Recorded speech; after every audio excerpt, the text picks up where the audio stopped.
Hi everyone, in this tutorial I'm going to show you how we can log cells in Microsoft Excel. For example, I want to log this colored cells and remain white cells editable and unlog them. Let's do it. First, select this one, then right click, format cells. From protection, select lock it. Okay, now we have to select the cells we want them unlock and editable.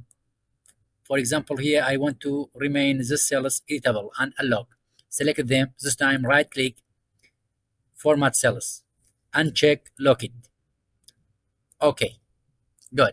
In this step, just from review, protect sheet, select it, lock it cells, select unlock it cells. Here you can add password to unprotected sheet. Just I skip password, just click OK. Now it is done. If I want to change here, it doesn't let me to change anything. You see, directly this message is pop up, but here I can change it. 88 directly it calculates. The formula remains uneditable. Here also you can change it.